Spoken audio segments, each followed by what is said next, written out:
Hello everyone, welcome to all of you. आप सबका बहुत बहुत स्वागत है हमारे इस ऑनलाइन लर्निंग प्लेटफॉर्म पे जिसका नाम है लेट्स स्टडी इंडिया। तो आप सबको पता है कि हम डिस्कस कर रहे हैं बीएससी फर्स्ट सेमेस्टर की बॉटनी को। मैंने आपको बॉटनी की फर्स्ट यूनिट जो है वो कंप्लीट कर दी थी। सेकेंड यूनिट आपका जो है माइक्रोबियल वर्ल्ड का, उसको हमने डिस्कस करना स्टार्ट कर दिया था। मैं आप लोगों को एक बार आइडिया दे देती हूँ कि हमने क्या क्या चीज़ें डिस्कस की थी। सेकेंड यूनिट में हमने प्रोकैरियोटिक एंड यूकैरियोटिक जो सेल्स होती है उनके बारे में थोड़ी सी बातें देखी थी। Gram positive and gram negative bacteria के बारे में देखा था। उसके बाद हमने देखा था कि प्रोकैरियोटिक जो सेल्स मतलब बैक्टीरिया होते हैं उनकी प्रॉपर स्ट्रक्चर क्या होता है। पहले तो हमने प्रोकैरियोट देखा, तो प्रोकैरियोट्स में बहुत सारे मेंबर्स आते हैं। हमने फिर स्पेशली जो है बैक्टीरियल सेल्स के बारे में देखा। आज की वीडियो में हम लोग देखने वाले हैं बैक्टीरियल क्वीरम और सेंसिंग एंड कीमोटेक्सिस। इस वर्ड को हम समझेंगे कि इसका मतलब क्या है, इसके पीछे का प्रोसीजर क्या है और ये क्यों फंक्शंस करते हैं। ठीक है, तो टॉपिक क्या है, बैक्टीरियल क्वीरम सेंसिंग एंड कीमोटैक्सिस। हम क्या करेंगे, हम पहले चीज़ों को एक बार समझेंगे। तो हमारे पास दो टर्म है, एक टर्म है कीमोटैक्सिस। पहले हम क्या करते हैं, कीमोटैक्सिस का मतलब समझते हैं। कीमोटैक्सिस, कीमोटैक्सिस का मतलब क्या, कीमो से मतलब आपको समझ में आ रहा होगा, कीमो का मतलब होता है केमिकल्स। कीमो का आप केमिस्ट्री पढ़ते हैं तो कीमो का मतलब तो केमिकल से होता है। टैक्सिस का मतलब होता है टूवर्ड मूवमेंट। टैक्सिस का मतलब होता है टूवर्ड मूवमेंट। ठीक है, तो इन दोनों वर्ड्स का मिला के मतलब हुआ कि किसी केमिकल के और मूवमेंट या उसके रिस्पॉन्स में मूवमेंट हम कह सकते हैं। जैसे कि इसमें होता क्या है, जैसे कि बैक्टीरिया है, ये पूरा उसका सराउंडिंग है, इसके अंदर जो है बहुत सारे बैक्टीरियाज हैं, हम बना लेते हैं छोटा छोटा, बहुत सारे बैक्टीरिया है और ये इनके फ्लैजिला है। ठीक है, आप सबको पता है बैक्टीरिया के पास फ्लैजिला होता है जिसकी वजह से वो मूवमेंट करता है। हमने ये सारी चीज़ें देखी थी। तो बैक्टीरिया के पास जो फ्लैजिला है उसकी सहायता से मूव करता है। मान लीजिए कि इसके सराउंडिंग में यहाँ पे बहुत ज़्यादा न्यूट्रिएंट है, मतलब इसके लिए ग्लूकोज वगैरह जो भी ये ईट करता है उसके लिए ये वाला यहाँ पे बहुत ज़्यादा अमाउंट में प्रेजेंट है। तो ये बैक्टीरिया इस इन्वायरमेंट को सेंस करते हैं और यहाँ पे मूवमेंट करते हैं, मतलब कि उस केमिकल के पास जाते हैं।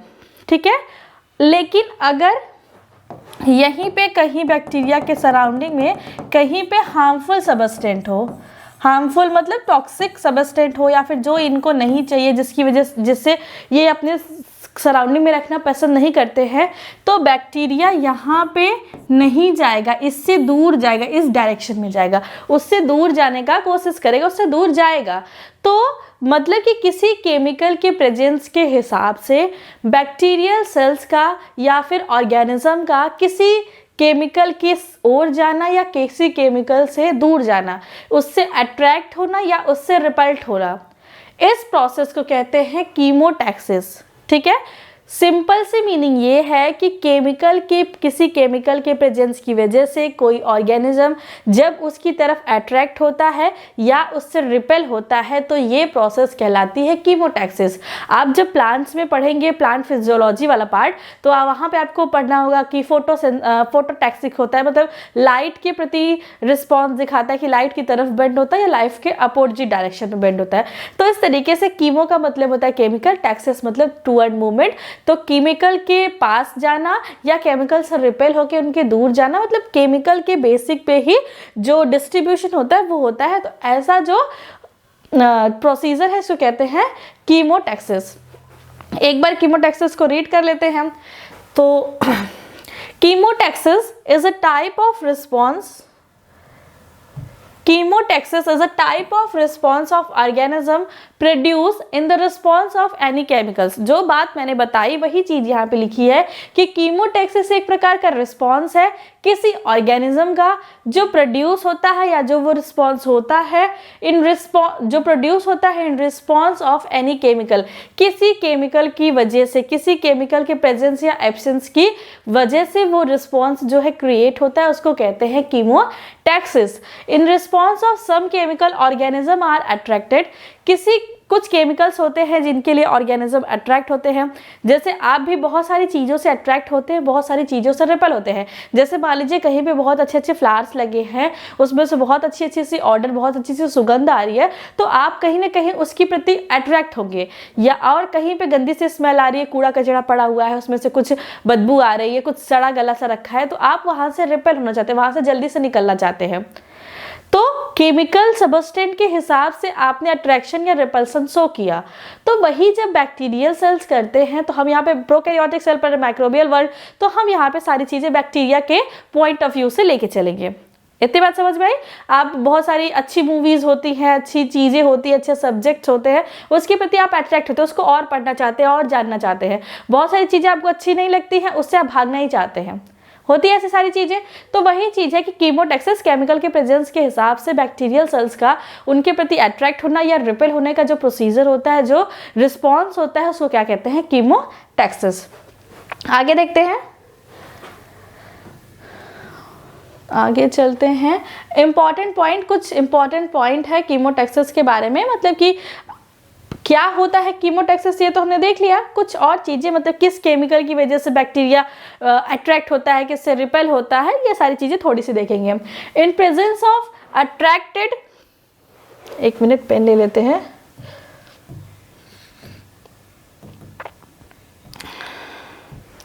दिया है, in presence of attracted bacteria cell move counter clockwise movement, where in the presence of repellent bacterial cell move clockwise movement, जिसे कि ट्रम्बलिंग मूवमेंट कहते हैं।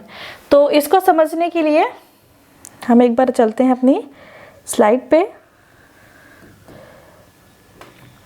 आज बोर्ड को पता नहीं क्या ही तो हो गया है। एक बार स्लाइड को ओपन हो जाने दीजिए, फिर हम लोग समझते हैं क्या होता है। हाँ, तो देखिए, हमने पढ़ा कि जब उसके चारों तरफ कोई अट्रैक्टेंट होता है जिससे वो अट्रैक्ट होता है, तो वो शो करता है काउंटर क्लॉकवाइज मूवमेंट, और जब उसके चारों तरफ कोई रिपेलेंट होता है, कोई रिपल्टेंट होता है, तो वो शो करता है क्लॉकवाइज मूवमेंट। ठीक है, क्लॉकवाइज मूवमेंट का मतलब क्या कि वो क्लॉकवाइज, जैसे क्लॉक क्या होता है, घड़ी आपने देखी होगी, तो घड़ी की जो सुई होती है वो इस तरीके से मूव करती है। यहाँ पे फर्स्ट होता है, second, third, fourth, fifth, six, इस तरीके से होता है ना, तो वो ऐसे ऐसे मूवमेंट करती है, यहाँ से यहाँ, यहाँ से यहाँ, यहाँ से यहाँ, मतलब ऐसे मूवमेंट करती है। तो ऐसे जो फ्लैजिला मूव करते हैं तो उसको कहते हैं क्लॉकवाइज मूवमेंट। ठीक है, काउंटर क्लॉकवाइज मूवमेंट का क्या मतलब कि बहुत सारे जो फ्लैजिला होते हैं वो रोटेटरी मूवमेंट करते हैं, ट्रम्बलिंग मूवमेंट करते हैं, तो उसको कहते हैं एंटी क्लॉकवाइज मूवमेंट। तो जब बैक्टीरिया के सराउंडिंग में कोई अट्रैक्टेंट होता है तो वो काउंटर क्लॉकवाइज मूवमेंट करती है।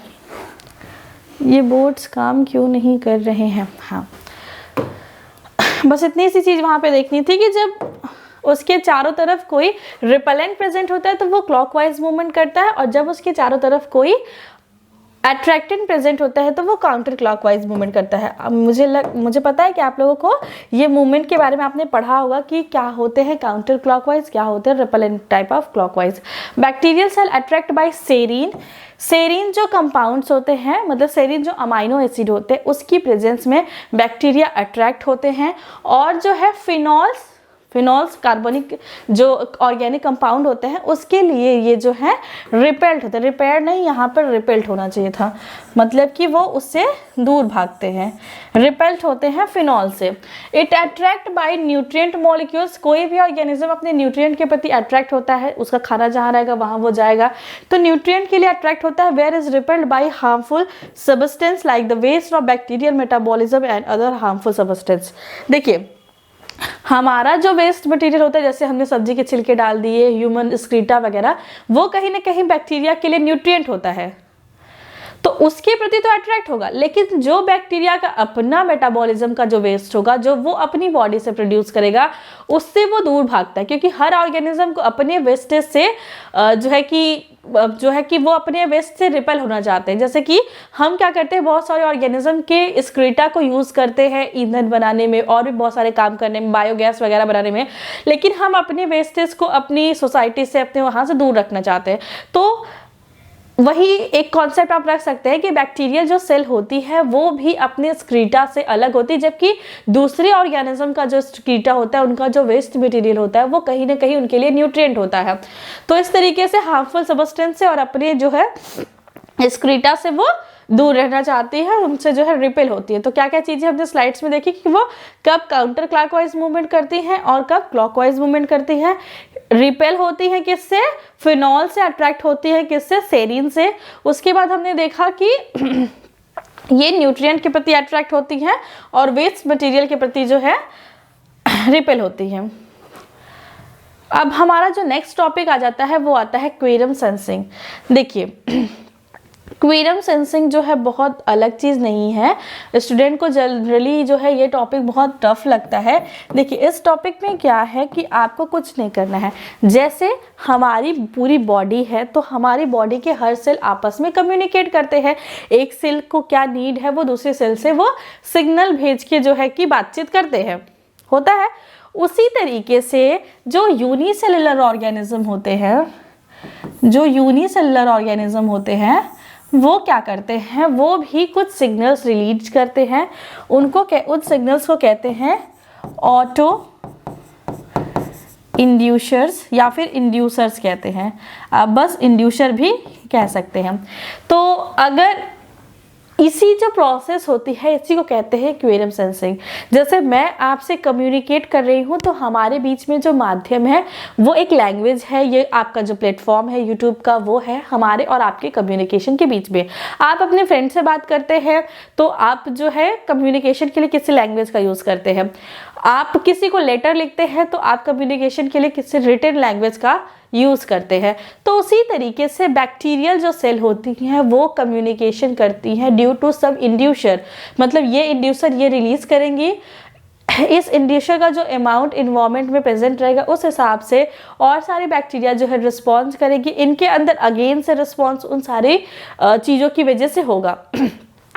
कीमोटैक्सिस में क्या था, किसी केमिकल के प्रति अट्रैक्ट होना या रिपेल होना की जो प्रोसीजर थी, जो रिस्पॉन्स था, उसको हमने कीमोटैक्सिस कह दिया। अब हम देख रहे हैं कि अगर एक बैक्टीरिया को दूसरी बैक्टीरिया से अगर कम्युनिकेट करना होता है, किसी बात को लेके कम्युनिकेशन की ज़रूरत होती है, तो वो कैसे करती है। देखिए, बैक्टीरियल जो ग्रोथ है, आपको पता है कि नॉर्मली जो है 20 मिनट में बैक्टीरिया जो है एक बैक्टीरिया से 2 बैक्टीरिया हो सकता है। एक रात में वो 1 बिलियन हो जाता है, लेकिन उनकी जो नंबर है वो स्टेबल है। बहुत रीज़न ये भी है कि इनके पास इस तरीके की सेंसिंग है। वैसे तो प्रीडेटर्स वगैरह, इन्वायरमेंटल प्रेशर भी इसको कंट्रोल करने में हेल्प करता है, लेकिन इनकी ये सिग्नलिंग जो है ये भी इसमें बहुत इंपॉर्टेंट रोल प्ले करती है। ठीक है, तो चाहे ग्राम पॉजिटिव बैक्टीरिया हो, चाहे ग्राम निगेटिव, चाहे ग्राम पॉजिटिव हो, चाहे ग्राम निगेटिव, क्वेरम सेंसिंग जैसा प्रोसेस जो है दोनों प्रकार की बैक्टीरिया में होता है। प्रोसीजर दोनों में थोड़ा सा अलग होता है। मैं आपको पहले प्रोसीजर समझाऊंगी, उसके बाद मैंने बोर्ड्स मतलब स्लाइड्स पे लिख के लाया है, आपको दिखाएंगे। तो सबसे पहले स्टार्ट करते हैं। है क्या, quorum sensing is a type of cell to cell communication in bacteria. Cell to cell, क्योंकि बैक्टीरिया जो सिंगल सेल्ड होते हैं, तो सेल मतलब एक बैक्टीरिया से दूसरी बैक्टीरिया में कम्युनिकेशन करने का एक जो है जरिया, एक माध्यम होता है क्या, quorum sensing. Bacterial cell release some chemical substance. जो बैक्टीरियल सेल होती है वो रिलीज करती है कुछ केमिकल सबस्टेंस को, which help in communication between bacterial cell to cell, जो कि हेल्प करता है कम्युनिकेशन में बैक्टीरियल सेल टू सेल। मैंने बोला ना कि बैक्टीरिया कुछ इंड्यूसर रिलीज करती है, उस इंड्यूसर को इन्वायरमेंट के जो बैक्टीरिया होते हैं वो सेंस करते हैं और उसके हिसाब से जो है लास्ट रिस्पॉन्स आता है। उसके बाद दिया है and also help in plasma. देखिए क्वीरम सेंसिंग सिर्फ सिग्नलिंग में ही नहीं हेल्प करता है, उसके कुछ और भी इंपॉर्टेंट फंक्शन है। आप इसको इस तरीके से भी लिख सकते हैं कि यूजेस ऑफ क्वीरम सेंसिंग, यूजेस का हेडिंग डाल के भी आप इसको लिख सकते हैं। हेल्प क्या क्या क्या करता है, प्लाज्मिड ट्रांसफर में। हमने देखा था ना कि दो बैक्टीरिया रहते थे और उनके अंदर इस तरीके से ब्रिज बन जाता था, यहाँ पे जो प्लाज्मिड रहते थे वो ट्रांसफर होकर दूसरे वाली बैक्टीरिया में चला जाता था, है। तो प्लाज्मिड ट्रांसफर में हेल्प करता है, वायरुलेंस में हेल्प करता है, मतलब कि किसी भी अनफेवरेबल चीज के लिए टॉलरेंस की जो कैपेसिटी होती है उसको पैदा करने में, उसको डेवलप करने में भी हेल्प करता है। हेल्प करता है ल्यूमिनिसेंस में। ल्यूमिनिसेंस का बहुत लोग बच्चे मतलब जानते होंगे, बहुत लोग नहीं जानते होंगे। तो ल्यूमिनिसेंस का मतलब होता है कि कोई जब ऑर्गेनिज्म के अंदर ऐसी कैपेसिटी आ जाती है कि वो अपने मेटाबॉलिज्म से लाइट इमिट करे। मतलब सपोज करिए कि मेरे अंदर ऐसी कैपेसिटी आ जाए कि मेरे चारों तरफ लाइट इमिट हो, तो इसका मतलब कि मैं एक बायोल्यूमिनेसेंस ऑर्गेनिज्म हूँ। मेरे अंदर कैपेसिटी है लाइट को इमिट करने की, लाइट को अपने चारों तरफ से बाहर, मतलब कि लाइट अगर आपकी बॉडी में डेवलप होती है तो उसका इल्यूमिनेशन तो बाहर साइड होगा ही, देख के लगेगा कि इस ऑर्गेनिज्म के अंदर लाइट है। तो ये फॉर्मेशन बहुत सारे बैक्टीरियाज, बहुत सारे फंगीज में ये जो है बायोल्यूमिनेसेंस की जो कैपेसिटी है वो पाई जाती है। एंटीबायोटिक प्रोडक्शन में, एंटीबायोटिक जो बनते हैं उनके प्रोडक्शन में हेल्प करती है, बायोफिल्म प्रोडक्शन में और स्पोरुलेशंस में। बैक्टीरिया जब एडवर्स कंडीशन में स्पोर बनाता है, इंडोस्पोर्स आपने पढ़ा होगा 11th में, तो इंडोस्पोर्स वगैरह के फॉर्मेशन में क्वीरम सेंसिंग जो है इसका बहुत इंपॉर्टेंट रोल है। तो आप लोग स्क्रीनशॉट लेना चाहते हैं तो ले लीजिए और हम लोग चलते हैं नेक्स्ट स्लाइड्स पे।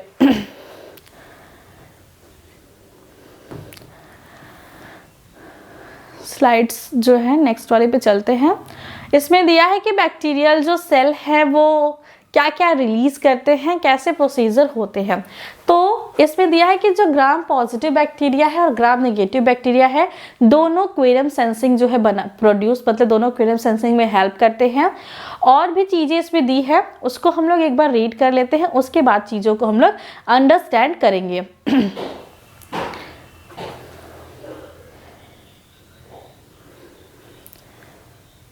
देखिए क्वीरम सेंसिंग की जो प्रोसेस होती है वो ग्राम पॉजिटिव में भी होती है और ग्राम निगेटिव में भी होती है, ठीक है।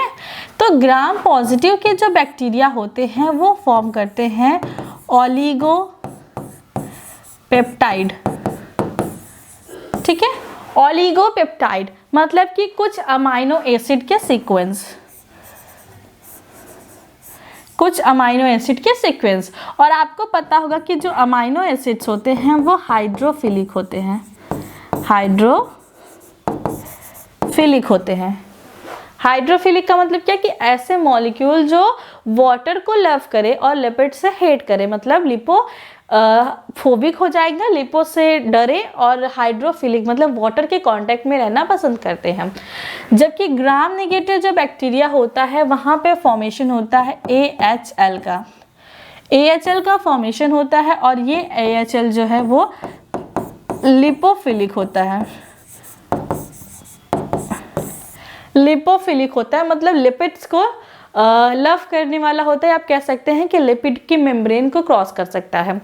आपको अगर आपने प्लाज्मा मेम्ब्रेन की बेसिक स्ट्रक्चर को पढ़ा है जूलॉजी में, मैंने भी आपको थोड़ी सी चीज़ें बताई थी, तो हमने कुछ इस तरीके का फिगर बनाया था वहाँ पे, इस तरीके का हमने कुछ फिगर बनाया था। एक लेयर ऐसे बनाई थी, दूसरी लेयर कुछ इस तरीके से बनाई थी।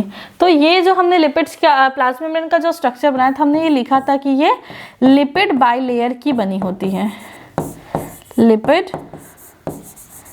बाइलेयर, लिपिड बाइलेयर की बनी होती है। अगर ये लिपिड बाइलेयर की बनी होती है तो ऐसे मॉलिक्यूल जो लिपिड को लव करते हैं वो तो यहाँ से क्रॉस हो जाएंगे बाय द डिफ्यूजन, लेकिन ऐसे मॉलिक्यूल जो हाइड्रोफिलिक हैं, जो वाटर को लव करते हैं, मतलब कि लिपो फोबिक है, लिपिड वो उनको ये लिपिड का जो मेम्ब्रेन है ये क्रॉस होने नहीं देता। ये कॉन्सेप्ट आप हमेशा दिमाग में रखेंगे कि अगर कोई चीज़ जो कि लिपोफिलिक है, मतलब लिपिड के लव करने वाली है या लिपोफिलिक है, ऐसे मॉलिक्यूल को प्लाज्मा मेम्ब्रेन से आसानी से क्रॉस होने दिया जाता है, क्योंकि लिपोफिलिक जो आपकी जो प्लाज्मा मेम्ब्रेन है वो लिपिड की बनी है, फॉस्फेट बाइलिपिड्स लेयर है, तो लिपिड से बनी होती है, इसलिए ये लिपिड से लव करने वाले चीज़ों को अपने में से ट्रांसफ़र होने देती है। जैसे हमारे यहाँ जिसका जो बैकग्राउंड होता है उन लोगों को किसी भी चीज़ में किसी भी उस फील्ड में सक्सेस लेने के लिए हेल्प मिलती रहती है। उसी तरीके से आप सोच सकते हैं कि लिपोफिलिक जो मॉलिक्यूल्स होते हैं वो लिपिड से मिलकर बने होते हैं, तो इसलिए इनकी जो मेम्ब्रेन होती है वो भी लिपिड की होती है, तो इनको आसानी से जाने दिया जाता है। लेकिन ऐसे मॉलिक्यूल जो हाइड्रोफिलिक होते हैं, मतलब वाटर को लव करते हैं, वो कभी भी बिना किसी मीडियम के, बिना किसी माध्यम के क्रॉस नहीं कर पाते हैं प्लाज्मा मेम्ब्रेन। उनको अगर क्रॉस करना है तो उनको प्रोटीन मॉलिक्यूल्स के चैनल्स उनके पास होने चाहिए। मतलब आप समझ सकते हैं कि अगर आप क्या फैमिली बैकग्राउंड उस फील्ड में नहीं है और आपको उस फील्ड में जाना है, तो आपके पास टैलेंट होना चाहिए, मतलब वो प्रोटीन होना चाहिए जिसकी सहायता से आप इस मेम्ब्रेन को क्रॉस करके सक्सेस की उस मेम्ब्रेन तक जा सकते हैं, सक्सेस के उस बैकग्राउंड तक जा सकते हैं। तो हाइड्रोफिलिक जो मॉलिक्यूल्स होते हैं उनके लिए, उनको मेम्ब्रेन को क्रॉस करने के लिए क्या चाहिए होता है? एक्सपोर्टर चाहिए होता है, एक्सपोर्टर, जिसकी सहायता से वो मेम्ब्रेन से बाहर निकल पाते हैं, जबकि ग्राम नेगेटिव बैक्टीरिया में वो डायरेक्ट जो है मेम्ब्रेन से बाहर निकल जाते हैं। ठीक है, अब इसके बाद हम देखेंगे कि जो ग्राम पॉजिटिव बैक्टीरिया है उसमें क्या क्या चीज़ें होती हैं और किस तरीके से रेगुलेशंस होते हैं। तो इनके अंदर जब रेगुलेशन होता है तो दो चीज़ें रिस्पॉन्सिबल होती हैं, एक सेंसर काइनेज होता है और दूसरा होता है रिस्पॉन्स रेगुलेटर। ठीक है, पहले क्या होता है एक बार सुन लेते हैं, उसके बाद बोर्ड पे ड्रॉ करके बनाएंगे। पहले जो बैक्टीरिया सेल है, इसके अंदर इसका जो डीएनए है, ठीक है, यहाँ से कुछ जीन बनेंगे, मतलब कुछ जीन होंगे जिनका ट्रांसक्रिप्शन होगा, इन ट्रांसक्रिप्शन के बाद ट्रांसलेशन होगा और यहाँ पे बनेगा ओलिगोपेप्टाइड। इसको बाहर लिखते हैं, अभी बहुत सारी चीज़ें बनानी है। यहाँ पे बनेगा ओलिगोपेप्टाइड, हम इसको फिर से समझेंगे, एक बार बस शॉर्ट्स में समझते हैं। ओलिगोपेप्टाइड जो है कि प्रोटीन बन गया। अब इस प्रोटीन को एक्सपोर्टर की सहायता से हमने क्या किया कि सेल प्लाज्मा मेम्ब्रेन के बाहर हमने इसको ट्रांसपोर्ट कर दिया। इस तरीके से बहुत सारी जो है ओलिगोपेप्टाइड बनती गई और उसको हमने बाहर ट्रांसपोर्ट कर दिया। ठीक है, अब बाहर ट्रांसपोर्ट करने के बाद बाहर जब इनका अमाउंट बढ़ जाता है तो इसी बैक्टीरियल सेल की प्लाज्मा मेम्ब्रेन पे एक और जो है कि मॉलिक्यूल से एक और प्रोटीन्स प्रेजेंट होता है जिसको कहते हैं सेंसर काइनेज। ठीक है, सेंसर काइनेज होता है। सेंसर काइनेज जो है वो इस जो हमारा ओलिगोपेप्टाइड है इसको सेंस करता है कि हमारे इन्वायरमेंट में ओलिगोपेप्टाइड है, तो इसके पीछे जो है हिस्टिडीन, ये जो मतलब अब ये जो सेंसर काइनेज है वो प्रोटीन से मिलके बना होगा, क्योंकि जो ट्रांसमेम्ब्रेन चीज़ें होती हैं वो प्रोटीन से मिलके बनी होती हैं, तो ये प्रोटीन से मिलके बना होता है और इसके पास एक हिस्टिडीन अमाइनो एसिड होता है। अमाइनो एसिड पता है ना, अमाइनो एसिड जोड़ के क्या बनाते हैं? प्रोटीन बनाते हैं। तो ये प्रोटीन है, तो प्रोटीन का एक कहीं ना कहीं हिस्टिडीन प्रेजेंट होगा और ये जुड़ने के बाद हिस्टिडीन का क्या होता है? फॉस्फोराइलेशन हो जाता है। फॉस्फोराइलेशन का मतलब समझते हैं कि इसमें एक फॉस्फेट ग्रुप ऐड हो जाता है और जब फॉस्फेट ग्रुप ऐड हो जाता है तो इस बैक्टीरियल सेल्स के अंदर एक और रेगुलेटर प्रेजेंट होता है जिसको कहते हैं रिस्पॉन्स रेगुलेटर। आप इसे स्मॉल में आर भी लिख सकते हैं, आर लिख सकते हैं। रिस्पॉन्स रेगुलेटर प्रेजेंट होता है। ये रिस्पॉन्स रेगुलेटर क्या होता है? जब ये फॉस्फेट से होता है तो इस रिस्पॉन्स रेगुलेटर के पास एक एस्पार्टेट होता है। अमाइनो एसिड का क्या नाम है? एस्पार्टेट। इसको हम डिनोट किससे कर रहे हैं? इसको हम लोग डिनोट कर रहे हैं डी से। अब ये एस्पार्टेट जो होता है वो क्या करता है कि ये जो फॉस्फेट है ये यहाँ से टूट के यहाँ पे ज्वाइंट हो जाता है। मतलब कि पहले वो सेंसर काइनेज पे था, फिर रिस्पॉन्स रेगुलेटर पे आके ज्वाइंट हो जाता है। अब आपका जो ये कॉम्प्लेक्स का फॉर्मेशन हुआ है, ये कॉम्प्लेक्स जाता है बैक्टीरियल डीएनए पे और वहाँ पे जाके जीन का एक्सप्रेशन कराता है, जो भी चीज़ बाहर बनानी होती है उसके लिए। बात समझ में आई कि नहीं? नहीं आई? हम फिर से समझेंगे। अगर समझ में आई तो अच्छी बात है, जिनको नहीं आई उनको मैं एक दूसरे तरीके से समझाती हूँ। थोड़ा अच्छा सा फिगर ड्रॉ करने का ट्राई करेंगे कि हमारे पास एक बैक्टीरियल सेल है, ठीक है। बैक्टीरियल सेल के पास इसका अपना जीन है, ठीक है। ये वो वाला हिस्सा है जहाँ से ट्रांसक्रिप्शन और ट्रांसलेशन के बाद ओलिगोपेप्टाइड बनेगी। क्या बनेगी? ओलिगोपेप्टाइड। जब भी आपके शरीर में किसी प्रोटीन की जरूरत होती है तो जो आपका जीन होता है वहाँ पे पहले ट्रांसक्रिप्शन होता है, मतलब डीएनए से आरएनए बनता है, फिर वो ट्रांसक्रिप्शन से ट्रांसलेशन होता है, मतलब आरएनए से प्रोटीन बनता है। इतनी बात तो सबको पता है, बेसिक चीज़ें। तो वही चीज़ यहाँ पे हुआ है, कुछ भी अलग नहीं हुआ है। बस जो हमारे पास डीएनए था वहाँ से हमने आरएनए बनाया, लिख भी देते हैं एमआरएनए बनाया। एमआरएनए से हमने क्या किया कि ओलिगोपेप्टाइड का फॉर्मेशन किया। अब ये ओलिगो जो पेप्टाइड है वो एक एक्सपोर्टर की सहायता से, क्योंकि ये क्या है, ये लिपोफिलिक नहीं है, ये हाइड्रोफिलिक है। अगर हाइड्रोफिलिक है तो इसका मतलब इसको क्रॉस करने नहीं दिया जाएगा, तो ये इसकी सहायता से बाहर निकल जाता है। इस तरीके से ये बाहर निकल जाता है। तो एक जीन है तो वो बार बार प्रोटीन बना सकता है। तो क्या है कि बार बार कंटिन्यूअस प्रोटीन का फॉर्मेशन होता रहता है और इस तरीके से सारे के सारे बाहर आते रहते हैं। लास्ट में मतलब जब थोड़े ज़्यादा अमाउंट में ओलिगोपेप्टाइड बाहर हो जाते हैं तो हमारे पास जो सेंसर काइनेज है, इसी प्लाज्मा मेम्ब्रेन पे एक और चीज़ प्रेजेंट है, इसका नाम है सेंसर काइनेज। आराम से, इसके पास क्या है, सेंसर काइनेज, ठीक है। अब ये सेंसर काइनेज क्या करेगा कि हमारा जो ओलिगोपेप्टाइड है इसको सेंस करेगा। इसको जब सेंस करेगा मतलब कि इस प्रोटीन के ऊपर जब हमारा ओलिगोपेप्टाइड आके ज्वाइंट हो जाएगा तो जो हमारा ये प्रोटीन था इसके पास एक हिस्टिडीन अमाइनो एसिड था। कौन सा अमाइनो एसिड था? हिस्टिडीन। हिस्टिडीन अमाइनो एसिड था जो कि फॉस्फोराइलेट हो जाएगा। फॉस्फोराइलेट का मतलब क्या कि उस पर एक फॉस्फेट ग्रुप आके जुड़ जाएगा। ये प्रोसेस किसी भी अमाइनो एसिड पे या किसी भी केमिकल कंपाउंड पे अगर कोई फॉस्फेट ग्रुप ऐड होता है तो इसको कहते हैं फॉस्फोराइलेशन। जब फॉस्फोराइलेशन हो जाता है तो इसी सेल में मतलब इसी सेल के साइटोप्लाज्म में एक और चीज़ प्रेजेंट होती है जिसका नाम क्या है? इसका नाम क्या है? रेगुलेटर रिस्पॉन्स, RRA से आप कह सकते हैं।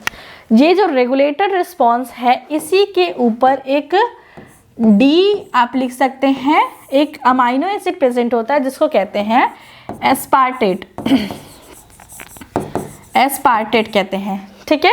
ये जो एस्पार्टेट है जब ये फॉस्फोराइलेट हो जाता है तो ये अपना फॉस्फेट जो है ट्रांसफ़र कर देता है एस्पार्टेट के ऊपर। ये सारे नेचुरल प्रोसेस है जो कि हम लोग बैक्टीरिया में होता है और हम लोग रीड कर रहे हैं।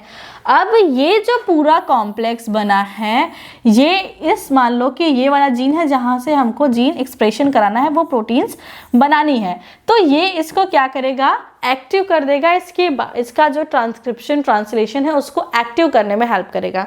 मतलब कि जब ट्रांसक्रिप्शन होना था तो आरएनए पॉलीमरेज आपने पढ़ा होगा कि एक एंजाइम होता है जो कि प्रोमोटर पे जाके बाइंड होता है और उसके बाद आपका ट्रांसक्रिप्शन स्टार्ट होता है।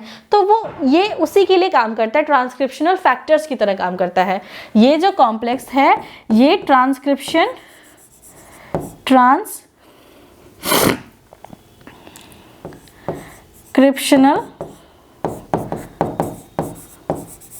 फैक्टर्स की तरह वर्क करता है।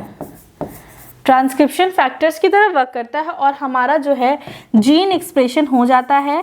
जिस चीज़ का हमको फॉर्मेशन कराना था वो बैक्टीरिया करा लेगा। तो ये पूरा तरीका है किसका, ग्राम पॉजिटिव का अपना रिस्पॉन्स करने का। ये जो मॉलिक्यूल्स होते हैं इनको कहते हैं ऑटो इंड्यूसर।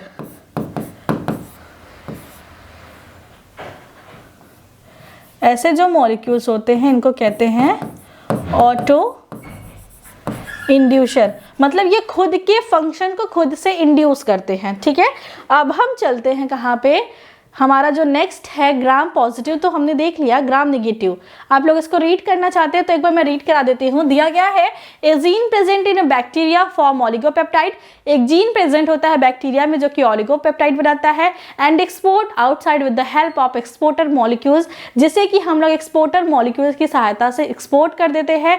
एसेंशियल्स जो है कि ये कुछ भी आ गया है बीच में, ये नहीं है। Plasma membrane bind with exporter oligopeptide, जो हमारा सेंसर काइनेज, वो गलती से कुछ और लिखा गया है, टाइपिंग मिस्टेक है, वहाँ पे सेंसर काइनेज है। Present as plasma membrane bind with exporter oligopeptide, जो हमारा सेंसर काइनेज था वो बाइंड हो जाता है किससे, प्लाज्मा मेम्ब्रेन पे जो हमारा एक्सपोर्ट किया गया ऑलिगोपेप्टाइड है उससे बाइंड हो जाता है। उसके बाद क्या होता है, इसको मैं लिख देती हूँ, सेंसर काइनेज। ठीक है, उसके बाद क्या होता है कि हिस्टिडीन जो होता है वो क्या हो जाता है, फॉस्फोराइलेट हो जाता है, जो हमारा सेंसर काइनेज है। उसके बाद जो हमारा दूसरा मॉलिक्यूल्स है regulate have aspartate transfer the phosphate histidine and these molecules act as a transcriptional factors and gene expression occurs. उसके बाद जो हमारा आर मॉलिक्यूल्स है उस पर अपना फॉस्फेट कौन दे देता है, रेगुलेटर काइनेज दे देता है, और इस तरीके से ट्रांसक्रिप्शनल फैक्टर्स की तरह ये वर्क करता है और हमारा जो प्रोटीन है वो फॉर्म हो जाता है, मतलब बैक्टीरिया का जो प्रोटीन है वो फॉर्म हो जाता है। अब हम बात करेंगे कि ग्राम नेगेटिव बैक्टीरिया में सेंसिंग किस तरीके से होती है। तो ग्राम नेगेटिव बैक्टीरिया में जब सेंसिंग होती है तो इसका एक एग्जाम्पल लेके हमने देखा है। एग्जाम्पल किसका है, एग्जाम्पल है bacteria Vibrio fishery.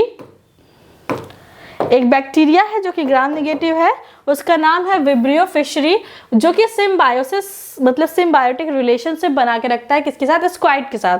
Symbiotic relationship का मतलब क्या कि ऐसा चीज, मतलब आप भी हमारे लिए कुछ करें और हम आपके लिए करें, दोनों को पॉजिटिव रिस्पॉन्स मिले, मतलब आप जो करें उससे मुझे भी बेनिफिट हो, मैं जो करूँ उससे आपको बेनिफिट हो, तो हम लोग साथ में रह के अपना काम कंटिन्यू करते रहेंगे। तो इस तरीके का जो रिलेशनशिप होता है उसको कहते हैं symbiosis relationship when the density of Vibrio are more around the squid then. तो इसमें हम दो केस देखेंगे कि एक जब विब्रियो का अमाउंट जो है वो स्क्वाइड्स के आसपास ज़्यादा होगा तब क्या होगा, और एक क्या होगा कि जब इसका अमाउंट जो है वो कम होगा तब क्या होगा।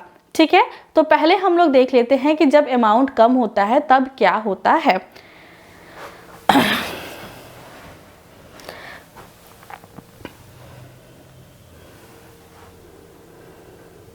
ये आपने स्क्रीनशॉट ले लिया है, अगर आप लोग लेना चाहते हो तो ले लीजिए, इसका भी एक बार ले लीजिए। ठीक है, इसका भी एक बार स्क्रीनशॉट ले लीजिए, मैं साइड हो जाती हूँ और आप लोग क्या करेंगे कि स्क्रीनशॉट ले लेंगे। और अब हम स्टार्ट करते हैं, तो पहले इसको इरेज कर देते हैं और अब देखते हैं।